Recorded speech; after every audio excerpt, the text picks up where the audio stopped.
나누실 말씀, 그는 흥하고 나는 쇠하여야 하리라 라는 말씀으로 하나님 말씀 증거하도록 하겠습니다. 우리가 연말이 되면 1년을 돌아보게 됩니다.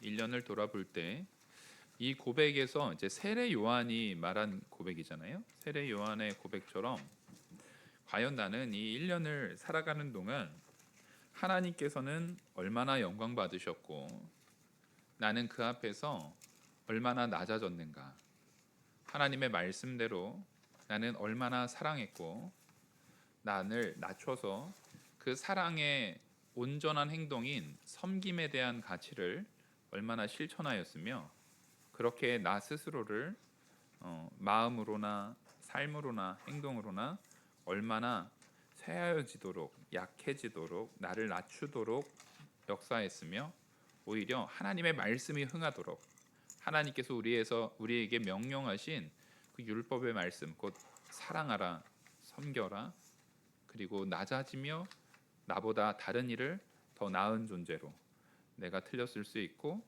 다른 이가 나보다 더 지혜롭고 온전할 수 있다라는 그 스스로 낮아지는 자리에 취해라, 이런 것이 바로 하나님의 말씀이 흥해지는 거거든요. 연말이 되면 우리는 이걸 돌아봐야 하는 사람입니다. 왜냐하면 사람이라는 것은 언제나 발전해 나아가는 역사가 있어야 합니다. 무언가를 점점 성장해 나가야 되는데 그 성장이라는 것은 항상 내가 무언가 취했던 행동에 대한 이 교훈적 성찰, 무엇이 옳았고 무엇이 옳지 않았는가, 내가 어떤 부분에서는 온전했으며 어떤 부분에서는 부족했는가를 돌이켜 보면서 자라나고 성장하게 되어 있습니다. 근데 우리가 이 자아 성찰을 하고 자신을 돌아보는 시각에 있어서 굉장히 중요한 잣대가 있다라는 거예요. 중요한 잣대가 뭐냐면 바로 예수님의 그 말씀의 기준에서 나를 돌아보는가, 아니면 내 생각, 내가 옳다라고 생각하는 그 생각 속에서 나를 바라보는가에 가장 큰 결정적인 차이가 납니다. 여러분, 우리가 서로 잘 몰라서 그러는데 내가 살아가고 있는 사람, 대부분의 사람들은 그 기본적으로 인간관계가요, 자기와 기본적인 생각이 같거나 의견이 같거나 그런 환경들이 같은 사람들끼리 모여지게 되어 있습니다. 그래서 실제로 이 세상에서 내 삶의 기준을 가지고 나를 평가하려고 하면은 그게 객관적이지 않은 경우가 많아요. 객관적이지 않은 경우가 많아요. 그래서 실제로 자기 자신에 대해서 분명히 나는 내가 생각하기에 이런 사람이다, 나는 충분히 이런 사람이다라고 생각했는데 나와 전혀 상관없는, 예를 들어서 이제 정신과에 이제 치료를 받으러 간다거나 아니면 어떠한 기회가 있어서 자기 자신에 대한 것을 알아보는 그런 설문지를 한다거나 할 때 내가 스스로 생각했던 나와 굉장히 다르게 나오는 경우가 있습니다. 근데 또 어떤 경우에는요, 무언가 설문을 할 때 내가 하는 설문들 있잖아요. 내가 나 스스로를 규정하기 위해서 스스로 체크하는 설문들이 있어요.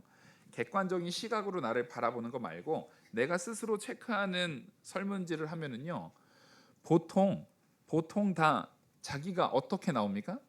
자기가 아는 자기로 나옵니다. 그래서 실제로 그 설문에 대한 부분이요, 굉장히 오류가 많대요. 그 설문지에서는 자기 자신을 온전히 드러내기보다는 자기가 뭐 하고 싶은 자신을 드러내요? 다른 사람들한테 보여주고 싶은 자신을 드러내는 경우가 많답니다. 그래서 거기에 우리가 미처 알지 못하는 모순되는 조항들을 집어넣는답니다. 이 사람이 자기가 스스로 원하는 내용을 딱 체크했다가 그 맥락 안에서, 그러니까 우리가 보기에는 별거 아닌 것 같은데 교묘하게 이거를 찾고 와가지고 만약에 이것까지 체크하면 지금까지 했던 모든 체크들은 다 뭐가 되는 거예요? 이 사람이 실제 그런 사람이 아니라 그런 걸 원하는 사람이다라는 것이 드러나는 그런 조항들이 있다고 해요. 이처럼 우리는 기준에 대한 부분이 자꾸만 자기 스스로 자기를 평가하고 자기 스스로 자기에 대해서 드러내고자 하는 기준에 갇혀 있는 사례가 많습니다. 그러다 보니까 만나는 사람들도 나랑 생각이 맞는 사람들만 만나요. 나랑 생각이 맞는 사람은 좋은 사람이고 나랑 생각이 맞지 않는 사람은 일단 악인으로 규정을 해버리는 거예요. 내가 항상 바라보고자 하는 부분만 바라보고 그렇지 않은 부분은 우리는 아예 상대해버리지 않는 경향성을 띠게 되는 것입니다. 그러다 보면 자연스럽게 우리에게 나타나는 것이 있는데 미워하는 사람이 생깁니다. 싫어하는 상황이 생깁니다.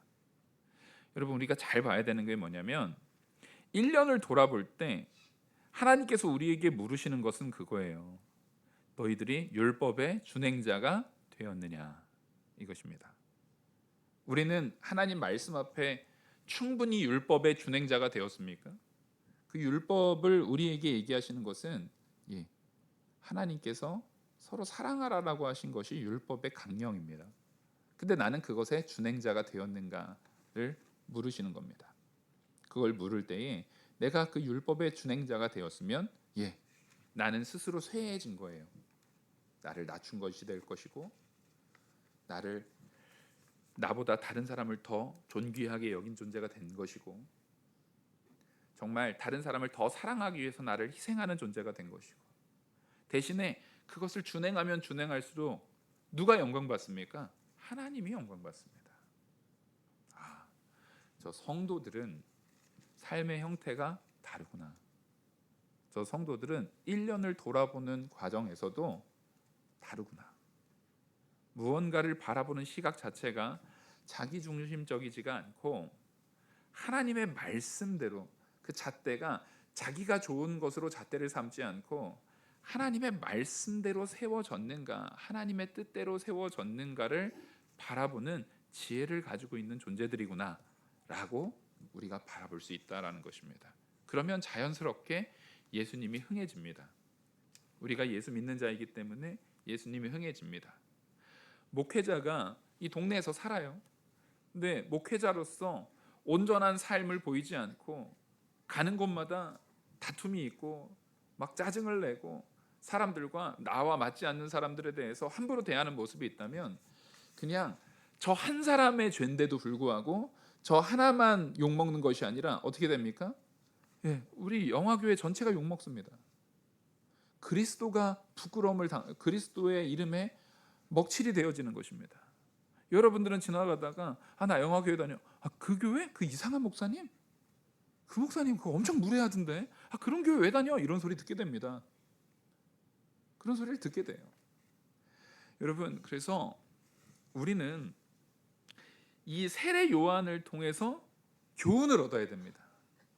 세례 요한이 보여줬던 자기를 낮추고 하나님을 높이는 이 모습, 이 높이는 모습에 대한 부분을 분명히 우리가 배워야 됩니다. 사람들은요 언제나 칭찬을 듣는 것을 좋아합니다. 칭찬 듣는 거 너무 좋잖아요. 칭찬 듣는 거 얼마나 좋습니까? 그래서 세상은 칭찬은 고래도 춤추게 한다. 그 거짓말인 건 아시죠? 그 밝혀진 바도 없고 제목이 그런 거지 전혀 검증된 바가 없습니다. 고래가 진짜 춤을 추는지 안 추는지 알 길이 없어요. 그리고 고래가 우리 칭찬을 들었는지 안 들었는지도 몰라요, 사실은. 근데 세상은 너무 일면만 얘기를 하는 거예요. 칭찬에 대해서 한 면만. 야, 칭찬하면 무조건 좋아. 근데 여러분 잘 보십시오. 성경은 그렇게 말하지 않습니다. 칭찬하면 무조건 좋습니까? 칭찬은요 사람을 교만하게 만들기도 합니다. 칭찬을 들을 때 오히려 자신의 연약함을 알아야 되는 순간이 있거든요. 내가 분명히 칭찬을 듣는 것이 이거 내가 받을 것인지 내가 받지 말아야 될 것인지를 분별할 수 있는 지혜가 있어야 되는데 자기중심적이 되면 칭찬을 들을 때 내가 잘했으니까 이런 칭찬 들은 거지, 내가 좋은 걸 했으니까 이런 칭찬 듣는 거지 하면서 그냥 무비판적으로 무지성적으로 수용하게 됐을 때 사람은 교만해지게 됩니다.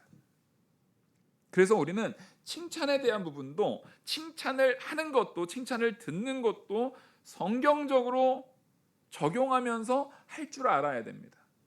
예를 들어서 이런 사람들이 있어요. 의도적으로 상대방을 깎아내리기 위한 칭찬을 하는 교활한 사람들이 있습니다. 우리 주변에 있어요, 여러분. 여러분 잘 돌이켜 보셔야 되는 게 그게 나일 수도 있어요.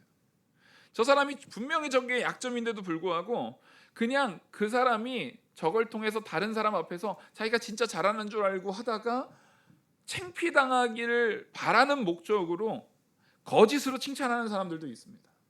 자, 보십시오. 칭찬은 무조건 좋은 겁니까? 그렇지 않아요.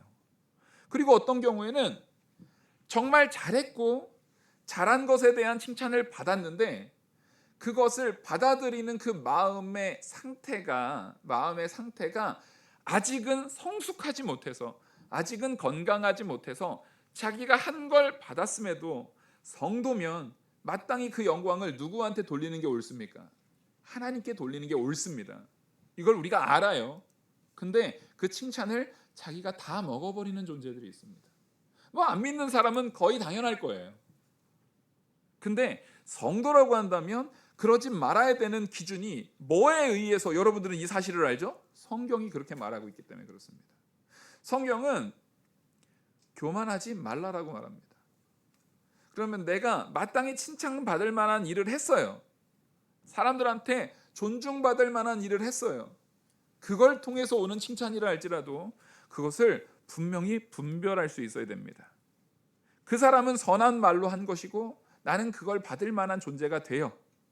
그럼에도 불구하고 하나님의 말씀의 기준에서, 하나님의 말씀의 법에 근거해서 나는 오히려 쇠하여져야 하고 내가 한 것이 아니요 모든 영광은 하나님께서 홀로 받으실 것이다 라고 고백할 수 있는 성숙함이 우리에게 있어야 합니다. 세례 요한이, 지금 오늘 이야기가 그런 겁니다. 세례 요한이 왜 별명이 세례 요한이에요? 세례 요한이 세례를 계속 줘요. 이때 당시의 세례와 요즘 오늘날의 세례는 조금 다릅니다. 지금 이때는요, 아직 기독교가 예수 그리스도를 통한 교회가 태동되기 전이에요. 그래서 구약 시대의 정결 예식, 구약 시대의 제사제도, 그러니까 속건제나 속죄제나 이런 제사제도에 대한 부분과, 그리고 아직 예수 그리스도께서 계시지만 교회가 형성되어지는 과정의 과도기에 있었어요. 그래서 이때의 세례는 성부 성자 성령의 이름으로 세례를 주노라 하는 그런 세례가 아닙니다. 여기에서의 세례는 사실상 정결 예식에 더 가깝습니다. 그래서 사람들이요, 내가 죄를 지으면 그 죄를 씻는 의미에서 제사를 지냈던 것처럼, 지금 세례 요한을 쫓는 사람들은요, 혹은 예수님의 이야기를 듣고 세례 요한이 앞으로 오실 메시아로서의 예수님을 계속 증거했잖아요.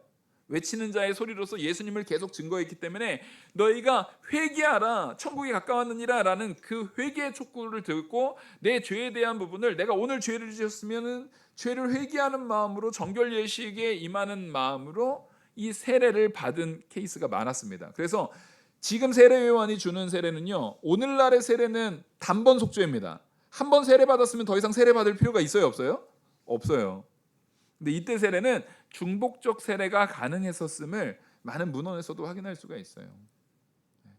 중복적 세례가 가능했던, 그러니까 약간 성격이 다른 거예요. 이때는 정결 예식적인 의미의 부분이 더 큽니다. 정결 예식을 위한 세례에 대한 부분, 씻어냄이라는 의미에서의 부분이 더 큽니다. 그래서 왜 그럼 요즘에도 세례가 씻어냄이잖아요. 근데 지금의 세례의 씻어냄이라는 것은 왜 단번이에요? 그것은 예수 그리스도의 보혈로 씻어낸다라는 의미를 담고 있기 때문에 단번입니다. 예수 그리스도의 십자가의 죽으심은 우리가 죄 지을 때마다 죽으셔야 되는 겁니까? 단번에 이루어진 겁니까? 네, 단번에 이루어진 겁니다. 그래서 지금은 단번 속죄라는 개념으로 한 번의 세례에 대한 부분이 더 중요하게 의미가 대두되고 있는 겁니다. 그래서 이 세례 요한이 세례를 베푸는 것으로 유명세를 얻었고, 얼마나 유명세를 얻고 얼마나 사람들한테 존경받고 얼마나 사람들이 추앙했는지를 우리가 잘 알 수 있어요. 그게 요한복음 1장 보시면은 세례 요한의 이 인기라든가 세례 요한의 사람들이 세례 요한을 높인 부분을 보면은요, 거의 그 당시의 슈퍼스타입니다. 슈퍼스타. 누구도 대체할 수 없는 최고의 스타예요. 그러니까 세례 요한의 나이를 추정해 보면은요, 예수님이 공생애를 시작하신 지가 30대이기 때문에 세례 요한이 진짜 아주 젊고 영향력 있는 나이예요. 지금 예수님보다 딱 몇 개월 일찍 태어나셨어요? 6개월 일찍 태어났거든요. 그러니까 굉장히 촉망받는 나이예요. 딱 지도자로서 사람들한테 추앙받기에 딱 좋은 나이였어요. 거기다가 세례 요한은요, 혈통도 좋아요. 아버지가 제사장이에요. 집안도 엄청 좋아요, 세례 요한이. 근데 그 집안에 좋은 걸 다 내려놓고 그 광야에 나가서 약대토록, 그 요즘에 뭐 알파카 입은 거 아니에요. 뭐 메뚜기 석청 먹은 게 뭐 좋은 건 다 먹었다, 그런 거 아니에요. 정말 자기 기득권 다 내려놓고 정말 고생하는 자리. 그러니까 다른 사람들이 보기에 일반적인 사람이 할 수 있는 일입니까, 없는 겁니까? 도저히 할 수 없는 일을 세례 요한이 보이고 있는 거예요. 그러니까 사람들이 너무나 저 사람은 정말 대단하다라고 하는데, 증거되는 메시지마저도 너무나 지혜롭고, 구약 특별히 이사야에서 증거되고 있는 메시아의 그 말씀의 내용들, 그리고 이사야에서 증거되는 예언적인 말씀들을 너무나 기가 막히게 풀어내고 있는 거예요, 지금. 그러니까 이 사람이 집안도 좋은데 젊고 영향력 있는 데다가 삶도 훌륭하고, 그리고 자기가 낮아지는 부분이라든가 또 거기에서 증거되는 말씀까지, 설교까지 너무 잘하는 거예요. 그러니까 사람들이 몰립니까, 안 몰립니까? 몰립니다. 많은 사람들이 제자가 됐고요, 많은 사람들이 이 사람한테 몰렸습니다. 근데 이게 어느 정도로 센세이션을 일으켰냐면요, 국가가 바라볼 적에도 진짜 메시아인가? 종교 지도자들, 당시에 이스라엘은 이 종교 지도자들에 의해서 나라가 운영되던 나라였기 때문에 그들이 주목했다는 얘기는 국가적으로 주목받는 사람이 되었다라는 거예요. 지금 세례 요한에게 이렇게 합니다. 이제 예루살렘의 제사장들과 레위인들, 예루살렘의 제사장과 레위인들은요, 종교 지도자들 얘기하는 거예요. 예루살렘이다라고 말하는 것은 지금 성전에서 주로 활동하는 제사장, 대제사장을 포함한 모든 제사장들이죠. 그리고 레위인들, 그러니까 이스라엘 전체를 종교적으로 이제 말 그대로 교훈하고 다스리고 있는 종교 지도자들이 직접 세례 요한한테 물은 겁니다. 그래서 1장 19절에 요한에게 보내어 내가 누구냐 물을 때에, 그러니까 세례 요한 너 누구냐라고 물은 거예요. 이게 물은 게 뭐냐면, 이 사람들이 뭐라고 물었을 거 아니에요. 당신 누구냐라고 물은 게, 세례 요한의 대답을 보면 이 사람들이 누구냐고 물어본 건지를 알 수 있어요. 세례 요한이 나는 그리스도가 아니라 한데, 그리스도가 아니다라고 말하는 거는 이 종교 지도자들이 세례 요한을 메시아냐고 물어본 거예요. 당신 메시아입니까? 물어본 거예요. 근데 세례 요한은 분명히 말합니다. 나는 그리스도가 아니다. 이걸 분명히 선언했고, 또 그들이 그러면 엘리야입니까? 그 많은 선지자입니까? 누굽니까? 라고 물을 때 23절에 보시면, 나는 선지자 이사야의 말과 같이, 자기는 그런 게 아니고 선지자 이사야의 말과 같이 주의 길을 곧게 하라고 광야에서 외치는 소리라. 자기를 한없이 낮춥니다. 나는 그냥 소리에 불과하다. 그리고 이것은 내 뜻대로 된 것이 아니라 뭐에 예언된 대로? 이사야서에 예언된 대로 쓰임받는 소리에 불과하다. 그렇게 자신을 말합니다. 또 요한이 자기가 아니라고 말할 뿐만 아니라, 잘 보시면은요, 예수님과 요한은 친척이에요, 친척. 예수님과 요한은 친척이거든요. 그러니까 그 요즘으로 치면은 이제 세례 요한이요, 예수님의 사촌형쯤 되는 거예요. 6개월 먼저 태어난 사촌형쯤 되는 거예요. 그러니까 지금 우리는 세례 요한이 자기를 드러내려면 이미 사람들이 다 이렇게 하는데, 내가 예수님, 내 사촌 동생이잖아. 내가 그 전하는 거 다 내가 이렇게 해가지고 다 그 예수님도 사람들한테 각광받고 하는 거 얼마든지 말할 수 있는 위치예요. 지금 사람들은 예수님한테 주목할 때입니까? 안 할 때입니까? 아무도 주목하지 않아요. 세례 요한에게 주목하고 있어요. 근데 세례 요한은 거기에서 완전히 자기를 낮추고 예수님만 드러냅니다. 그게 뭐냐면 29절에 이튿날 요한이 예수께서 자기에게 나오심을 보고 이르되 보라 세상 죄를 지고 가는 하나님의 어린 양이로다. 자기의 사촌 동생이고 이런 거 상관없어요. 뭘 선포하는 겁니까? 성령께서 이끄시는 대로, 성령께서 주장하시는 대로 진리를 선포하는 겁니다. 외치는 자의 소리의 역할을 감당하는 겁니다. 자기 사촌이 오는 거지만 그분이 메시아이기 때문에, 그분이 그리스도이기 때문에 세상 죄를 지고 가는 하나님의 어린 양이다 라는 것을 선언합니다. 더 나아가서는요, 이 요한의 제자 35절에 1장 35절에 보면은 요한이 자기 제자 중에 두 사람이 묻습니다. 예수께서 건의심을 보고 말하되 보라 하나님의 어린 양이로다. 예수님이 누구냐고 물었더니 저분이 하나님의 어린 양이다. 거기에서 선포할 뿐만 아니라 제자들에게도 똑같은 말씀을 지속적으로 지금 교육하고 있습니까? 없습니까? 교육하고 있다라는 거예요. 지금 이 제자들에게 너희들이 진짜 따라야 될 존재는 내가 아니라 누구다? 예수님이다. 그래서 이 제자들이 실제로 예수님을 따릅니다. 세례 요한을 떠나요. 그 일이 있고 나서 오늘 사건이 일어난 겁니다. 그러니까 지금 이 리더십이 말 그대로 사람들한테 각광받는, 그동안에는 계속 누구만 칭찬받았던 거예요. 세례 요한이 칭찬받았고 세례 요한이 영광받았고 세례 요한이 막 높여졌단 말이에요. 근데 세례 요한은 자기 스스로가 높아짐을 전혀 원하지 않아요. 이게 바로 따라했습니다. 진리를 아는 자의 태도. 여러분, 우리는 이 태도를 가져야 됩니다.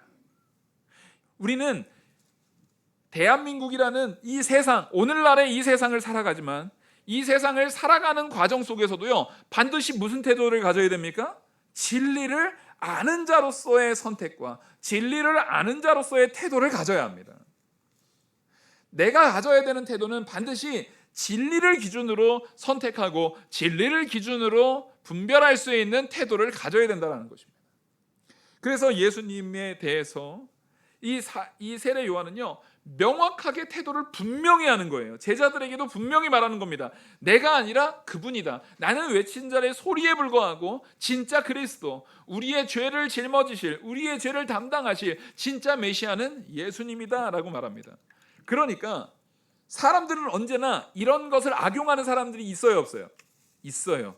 이간질하는 사람이 있고요, 이것들을 가지고 악한 역할을 하는 사람들이 있습니다. 여러분, 이걸 잘 보셔야 되는 게, 이 이간질을 하는 사람들이 그러면 전부 악당일까요? 자기도 모르게 이간질하는 사람도 있습니다.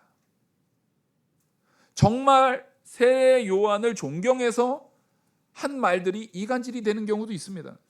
여기서 보면은요, 크게 두 사람이 나와요. 요한의 제자가 나오고요, 한 유대인이 나옵니다.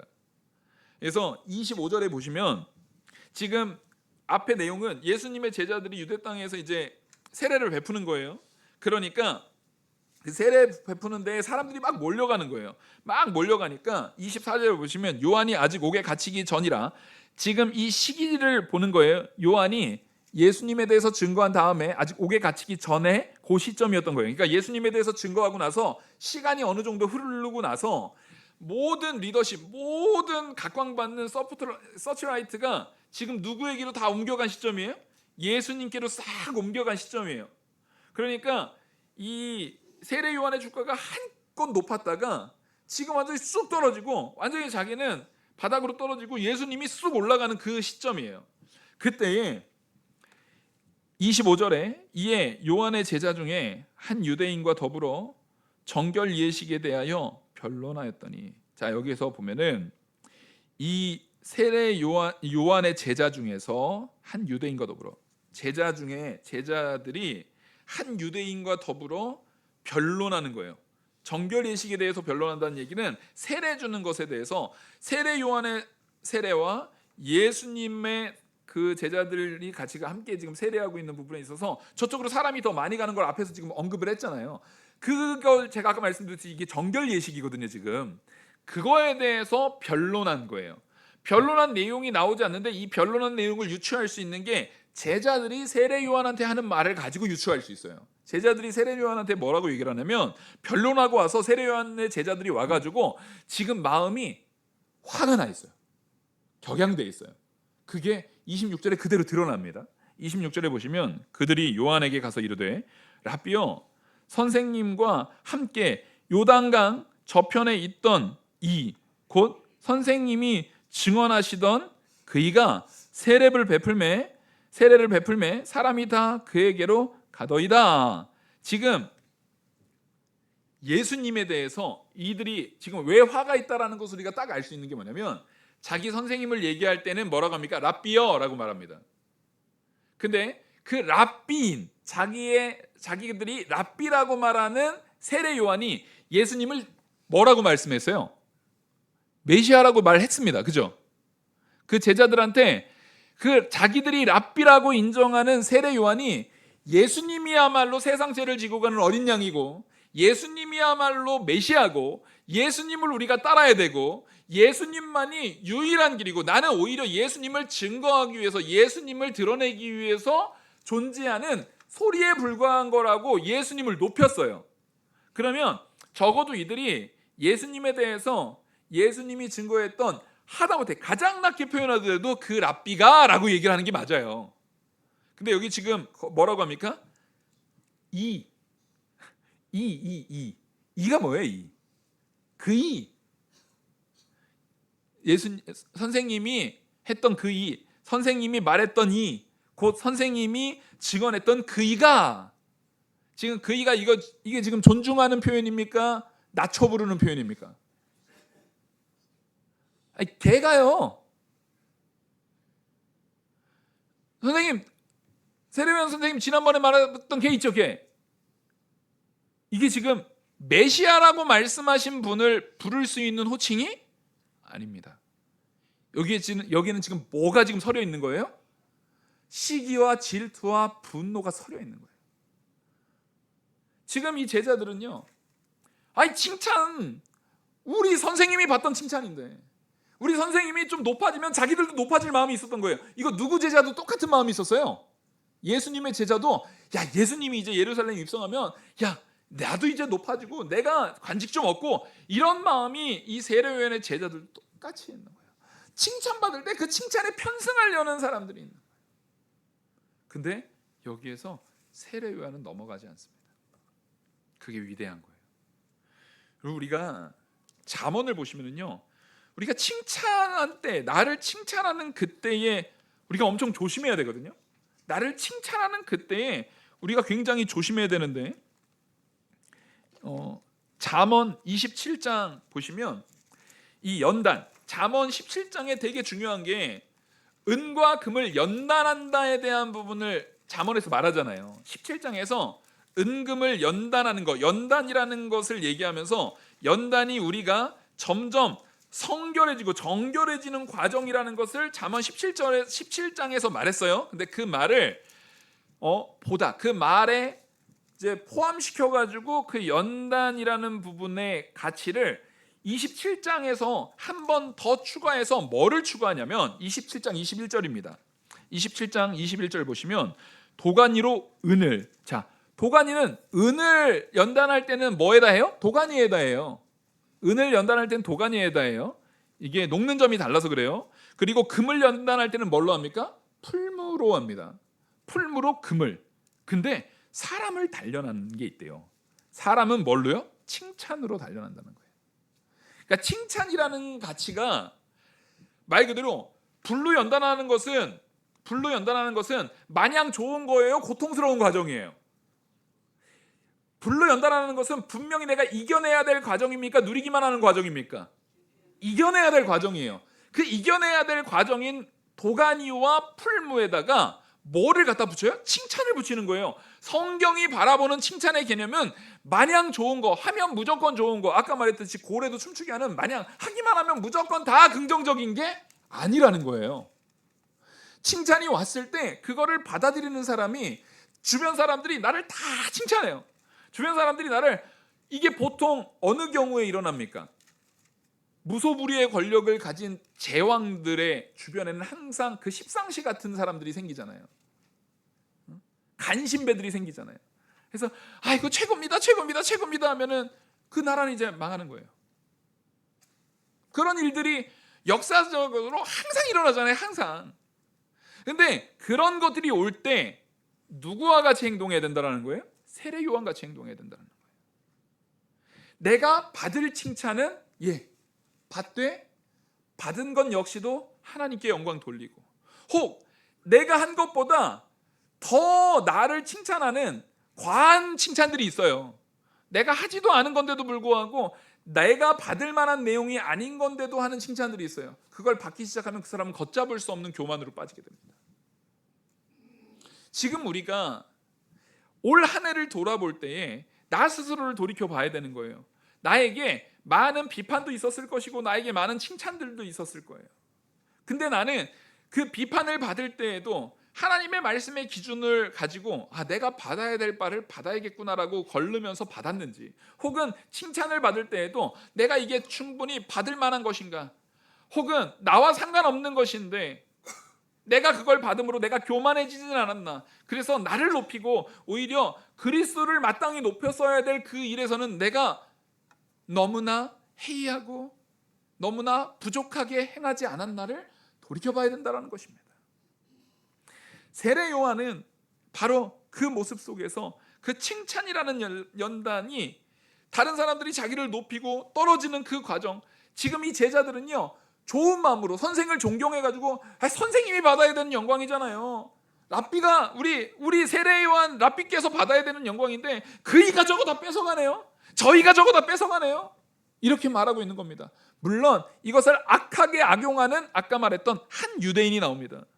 이 한 유대인이라는 것은 분명하게도 아마 제사장과 레위인에 속해 있는 사람일 것이라고 거의 100%로 추정됩니다. 왜냐하면 그 제사장과 레위인에게 추정된 사람은요 세례 요한도 꼴보기 싫고 예수님도 꼴보기 싫어요. 그러겠습니까? 안 그러겠습니까? 새로운 영적 지도자가 나오는 거를 그 사람들은 바래요, 안 바래요? 안 바래요. 자기들의 기득권이 사라질 거거든요. 자기들의 기득권이 망가질 거거든요. 그러니까 이간질을 시켜버리는 겁니다. 세례 요한 뭐 대단한 줄 알았더니 예수님이 자기가 말한 예수님한테 져가지고 뭐 땅에 뚝 떨어지네. 이 얘기는 뭐냐면 뒤에 게 붙어 있는 거예요. 저 예수님도 언젠가 떨어질 날 와. 언젠가 떨어질 날 와. 여러분, 이런 이간질을 하는 사람들이 있는데 이런 이간질에 성도가 넘어가면 안 됩니다. 근데 이 세례요한의 제자들은 여기 넘어갔어요. 근데 이게 세례요한의 제자들만 넘어간 게 아니에요. 민수기를 보시면은요, 이거랑 너무 비슷한 일이 일어나요. 민수기에 이제 그 모세가 이제 출애굽하고 나서 이스라엘 백성들이요, 우리 고기 달라고, 고기 못 먹고 내가 애굽에 있을 때는 민수기 11장에 보시면, 민수기 11장에 보면은 11장 5절입니다. 우리가 애굽에 있을 때는 값없이 생선과 오이와 참외와 부추와 파와 마늘을 먹은 것이 생각나거늘 이제 우리가 기력이 다하여 이 만나 외에는, 만나는 지금 하나님께서 주신 아주 영광스러운 음식인데도 불구하고 만나를 뭐합니까? 모독합니다. 그 애굽에서 말 그대로 사망의 자리에서 취했던 것보다 하나님께로부터 받은 만나를 더 평가절하시키고 더 우습게 만들어 버립니다. 지금 이 마음에 이미 뭐가 있는 거예요? 악이 가득한 거예요. 지금 하나님께서 주는 것보다 세상에서 받아 누렸던 게 더 뭐 했다라는 거예요. 나 그게 더 좋아. 나 세상 게 더 좋아. 나 세상 걸로 살고 싶어. 지금 이렇게 말하고 있는 거예요. 지금 얼마나 악한 행동들을 보이고 있는지 몰라요. 그때 이제 모세가 하나님 앞에 간구합니다. 그랬더니 하나님께서 이 예언을 하게 하는데 장로 70인을 세우게 만듭니다. 장로 70인을 세우게 만드는데 장로 70인을 하나님께서 세워요. 그래서 뒤에 11장 24절 보시면 모세가 나가서 여호와의 말씀을 백성에게 알리고 백성의 장로 70인을 모아 장막에 둘러 세우매 여호와께서 구름 가운데 강림하사 모세에게 말씀하시고 그에게 임한 영을 70 장로에게도 임하게 하시니 영이 임하신 때에 그들이 예언을 하다가 다시 하지 아니하였더라. 그 기명자 중에 엣달이라 하는 자와 메닷이라 하는 자 두 사람이 진영에서 머물고 장막에 나가지 아니하였으나, 이게 되게 웃기는 얘기예요. 하나님이 지금 그 장로들을 세워가지고 하는 그 자리에도 뭐 한 사람이 있는 거예요? 지각해가지고 게을러서 장막에 들어 누워 있느라고 안 나간 사람이 있는 거예요. 이거 지금 이 엘닷이라는 사람이랑 메닷이라는 사람은 이 영광 가운데 참여할 자격이 있는 사람이 없는 사람이에요. 이게 진짜 한심한 인간들 아니에요 이거. 70인 장로면 대표 지도자들이거든요. 장로라는 그 지도자들이 그것도 2명이나 70명 중에 2명이면 꽤 많은 거예요. 그 2명이 나가지도 않은 거예요 지금. 그 역할을 바로 하지도 못하고 있는 거예요. 근데 하나님께서 그들에게도 뭐 하게 합니까? 그들에게도 나가서 그들이 다른 사람들 앞에서 막 예언을 하게 해요. 그러니까 28절, 택자 중 한 사람 곧 모세를 섬기는 눈의 아들 여호수아가 말하이르되 내 주 모세여 그들을 말리소서. 모세가 그에게 이르되 내가 나를 두고 시기하느냐. 여호와께서 그 영을 그 모든 백성에게 주사 다 선지자가 되게 하시기를 원하노라. 지금 이 사람들이 그렇게 미련한 사람들인데도 불구하고 진중에 나가서 예언하고 있으니까 여호수아가 열받아가지고 모세 선생님, 이게 말이 됩니까? 저 인간들 저거 예언 못하게 하십시오. 저 인간들 저거 예언 못하게 하십시오.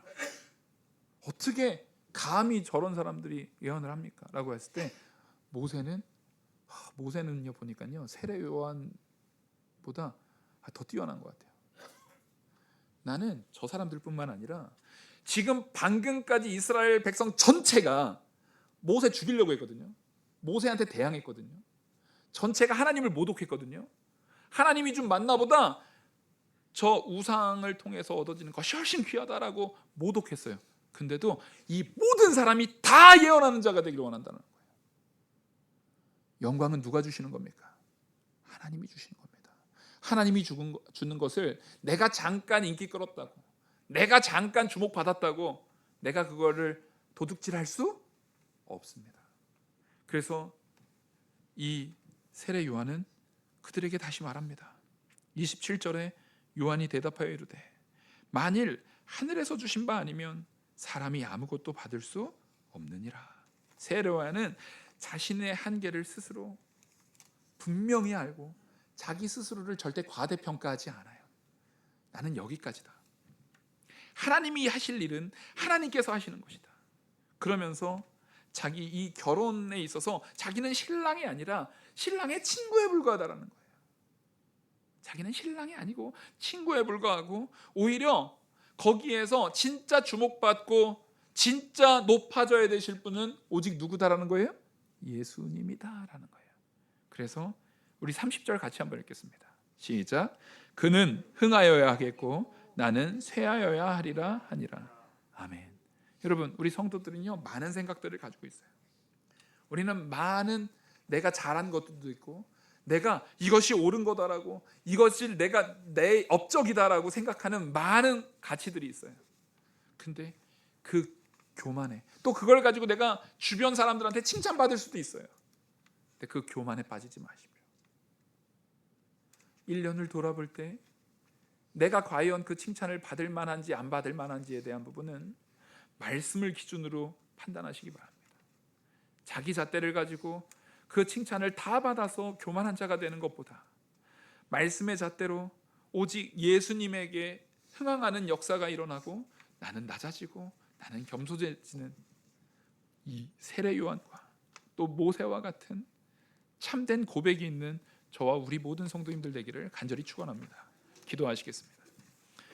은혜와 사랑이 무한하신 하나님 아버지, 이 진리의 말씀이 선포된 것, 이 1년을 다시 돌아보라는 하나님의 메시지인 줄 알고 우리가 마음에 새기고 오직 하나님께 영광 돌리고 우리는 낮아지는 우리 모두가 되게 하여 주시옵소서.